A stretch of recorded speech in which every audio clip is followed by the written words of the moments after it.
Hi, welcome to video 9 of 10, 40 total. Today we're going to talk about another serious subject, and it has eternal consequences.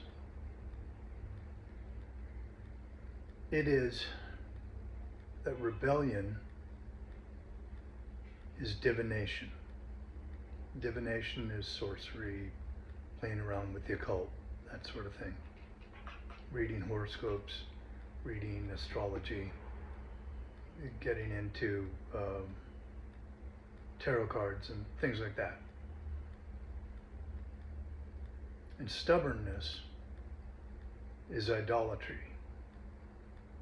And God is very particular about not placing idols in front of Him.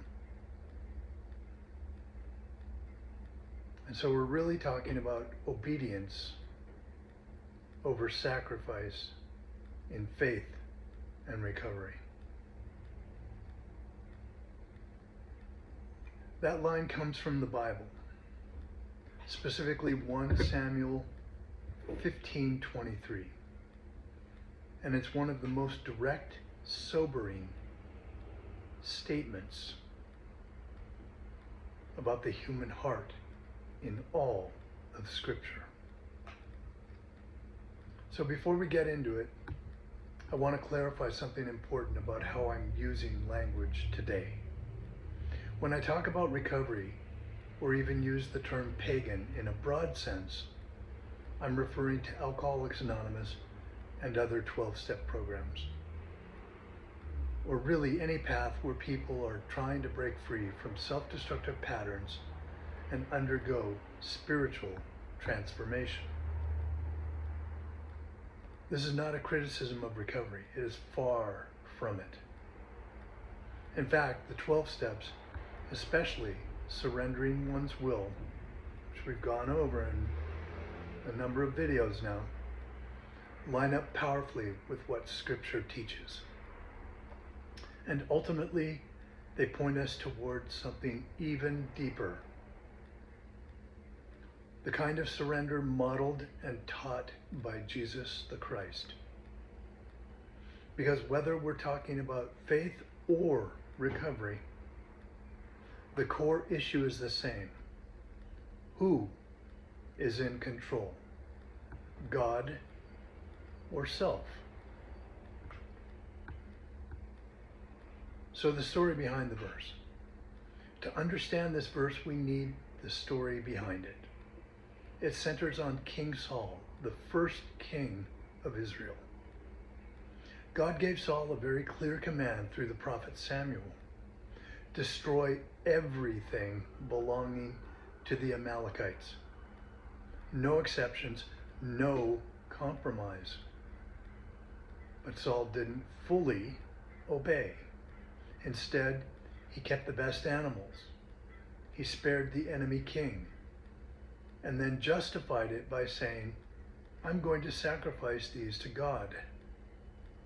On the surface, it looked spiritual, but underneath it all, it was self-will. And this is exactly the condition that both Scripture and recovery identify as the root problem. And this is where AA step number 1 comes in. We admitted we were powerless and that our lives had become unmanageable. Saul never made that admission, and neither do we. I know I don't, and that's extremely dangerous.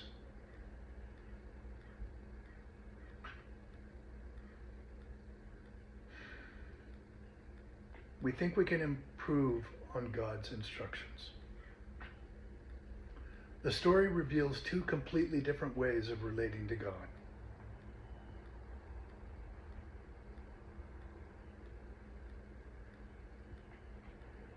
Sacrifice as religious negotiation.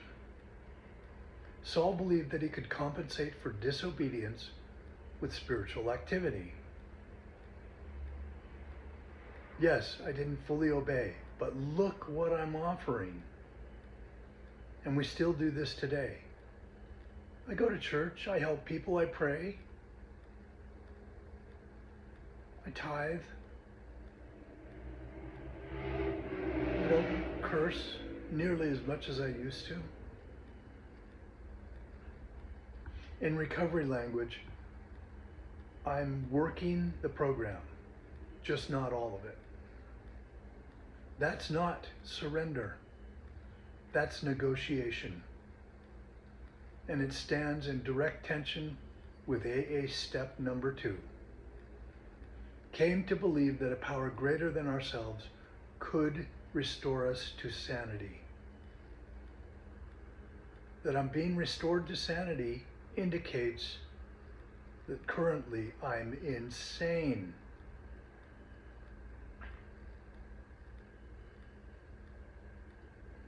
Because step 2 means I don't just believe in God, I accept that my way is insane.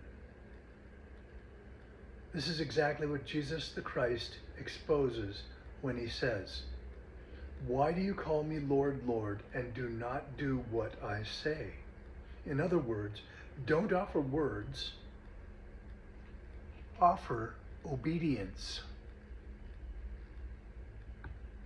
Obedience is total surrender. Saul's message is clear. God doesn't need your offerings. He wants your will. And this is where everything connects to the gospel. Because Jesus didn't just teach obedience, he lived it. God incarnate lived obedience. Just think about that for a minute.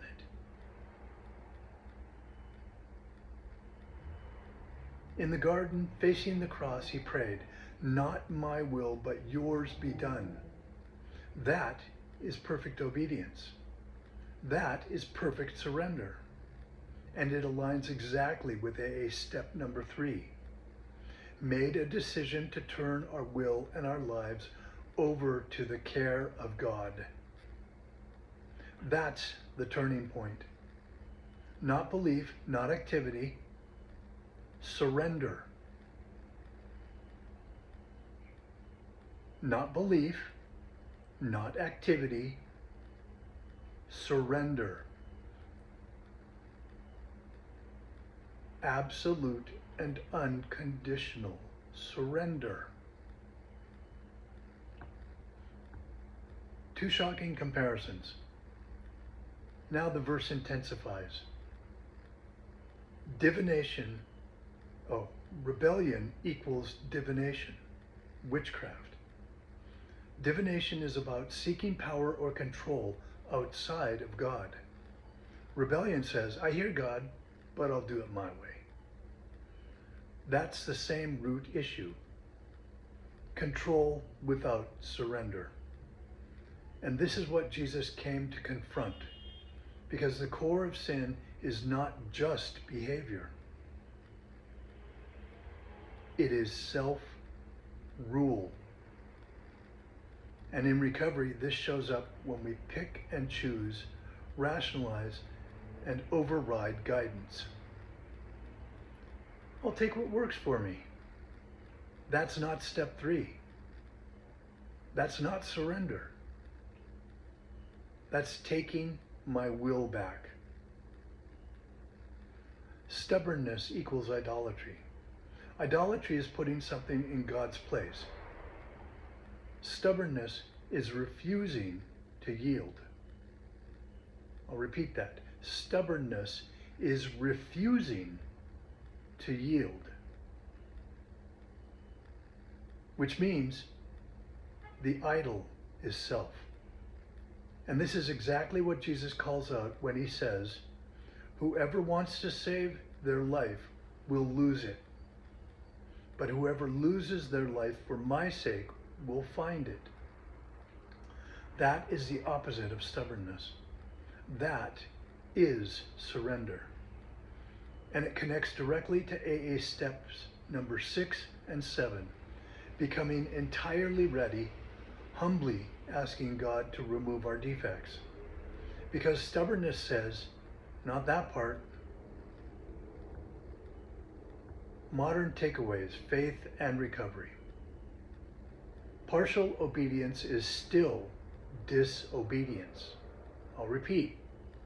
Partial obedience is still disobedience. Saul said, I mostly obey. God said no. And recovery says the same. Half measures availed us nothing. And I'll add my little addendum to that, if you will, from my experience. Half measures availed me nothing but pain.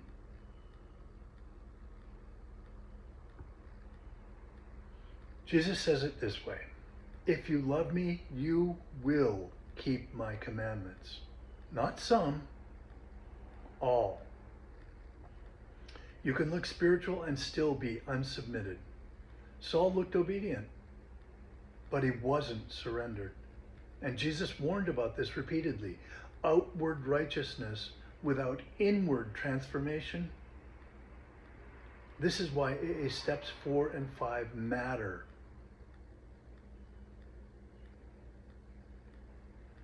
They expose the truth. Where am I still in control? Where am I still hiding? The real issue is control. At the center of everything, who's in charge? God or me?